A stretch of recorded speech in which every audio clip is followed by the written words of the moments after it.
অনেকেই বলে নারীরা নাকি পুরুষের শখের নারী।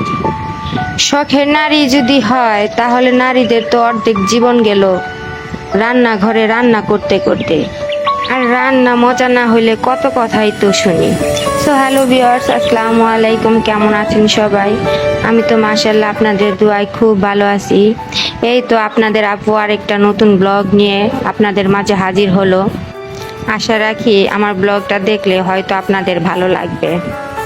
আর যদি ভালো লেগে থাকে, ভিডিওটা দেখতে শুরু করে থাকেন, তাহলে অবশ্যই একটা লাইক অথবা লাভ রিয়াক্ট দিয়ে দেখা শুরু করবেন। এটা আমার অনুরোধ। আপনাদের আপু আপনাদের কাছে অনুরোধ করলো। রান্নাঘরে চলে আসলাম, সবজি রান্না করবো আজকে। মাছ রান্না করা আছে, এজন্য আজকে আর মাছ রান্না করব না। এখানে মুসুরির ডাল দিয়ে সবজি রান্না করব। পুঁই শাক ছিল, ওগুলা দিয়ে মিক্সড করে রান্না করতেছি। অনেক দিন পর রান্না করতেছি, ভালো লাগবে হয়তো খেতে। তো মেয়েরাও মাছ খায় না, যেহেতু মাছের তরকারি আছে এজন্য মাছ রান্না করা। আর এগুলো ডাটা ছিল, বেগুন, একটু সবজি আসছিল পাঁচমিশালি, এগুলো দিয়ে আমি যে শুটকি মাছ রান্না করব। তো মাখিয়ে বসে দিয়ে এখানে এসে না দাঁড়ালে আমার ভালোই লাগে না। আমার প্রকৃতির মাঝে না আসলে ভালোই লাগে না। আমার বাসার এখানে মাশাআল্লাহ, পুরান ঢাকায় তো থাকি, ঘনবসতিপূর্ণ। এখানে দাঁড়ালে খুব ভালো লাগে। আমি রান্না চুলায় দিয়েই প্রতিদিনই ওখানে দাঁড়াই। আমার পাকঘরের সামনে বারান্দা, ওখানে দাঁড়ালে আমার খুব ভালো লাগে। অনেক ধরনের মানুষ দেখা যায়, পরিচিত না হলেও অপরিচিত মানুষদের দেখলেও ভালো লাগে। মানুষের মুখটা দেখলে ভালো লাগে। তো এই তো এক চুলায় সবজি ডাল বসাই দিয়েছি, আরেক চুলায় আমি এখানে শুটকি রান্না করব। শুটকি রান্না করলে তো আমার একাই খেতে হবে। আমার বাসায় আর কেউ শুটকি খাবে না, আমার সাহেবও খাবে না, আমার মেয়েরাও খাবে না। তো আমি শুটকি রান্না করে খাই। মানে জামাই খাবে না, তার জন্য কি আমি খাওয়া বন্ধ করব? মানে আমার তো মন চাইছে, আমি কার কাছে গিয়ে খাবো? মেয়ে মানুষের জীবন, ওই যে ভিডিও শুরুতে বললাম, মেয়ে মানুষের জীবন অর্ধেক জীবন পার হয় রান্নাঘরে, আর বাকি অর্ধেক জীবন যে কিভাবে পার হয় সেটা আল্লাহ মাবুদই জানে। একবার যে মেয়ে সংসার জীবনে ঢুকছে, সেই মেয়ে সংসারের রান্না বান্না ছাড়া তার জীবনে আর কোনো চিন্তা ভাবনাই নেই।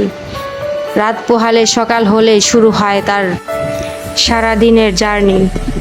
সকালের নাস্তা, দুপুরের খাবার, বিকালের নাস্তা, রাতের খাবার, রুটিন অনুযায়ী প্রতিদিনই এই কাজ করে জীবন পার করতে হচ্ছে আমাদের, যারা আমরা গৃহিণী। বিশেষ করে হাজব্যান্ডের পছন্দের জিনিস, হাজব্যান্ড কোনটা খাবে, কোনটা তার কাছে ভালো লাগবে সেটা রান্না করব।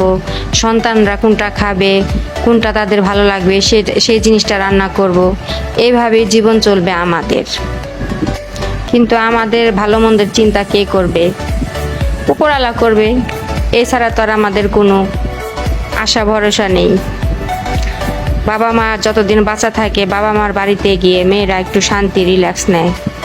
যদি বাবা মা কারো যদি বাঁচা না থাকে পৃথিবীতে, সেই মেয়েদের জীবনটা অন্ধকারেই পার হয়ে যায়। তো যাই হোক, আপনাদের মাঝে অনেক কিছু শেয়ার করলাম, অনেক ভকভক করলাম। ভকভক করতে করতে এদিকে আমার রান্না শেষ হয়ে গেছে। ডালটা দেখেন কত সুন্দর হয়েছে, সবজি ডাল। আর এদিকে যে মাছ ছিল ফ্রিজে আমার হাজব্যান্ডের জন্য, এটা হয়ে গেছে মাশাআল্লাহ। আজকে দুপুরে তার খাবার হয়ে যাবে। ওদিকে দুপুরে খাবার দাবার শেষ করে সকালের দিকে আজকে চা খাইনি, কেমন যেন শরীরটা খারাপ লাগতেছে। যতক্ষণ না চা খাবো ততক্ষণ আর ভালো লাগে না, এমন নেশা হয়ে গেছে। তো আসরের নামাজ শেষ করে চা বানিয়ে মুড়ি দিয়ে খেয়ে নিচ্ছি, ভালোই লাগতেছে খেতে, কিন্তু খারাপ না। চা দিয়ে মুড়ি, এটা তো পুরাতন ঐতিহ্য একটি খাবার। তো আমার ভিডিওটা যদি আপনাদের ভালো লাগে থাকে, অবশ্যই একটা ফলো দিয়ে আমার পাশে থাকবেন। আজকের মতো আমার ভিডিওটা এখানেই রাখছি। আল্লাহ হাফেজ।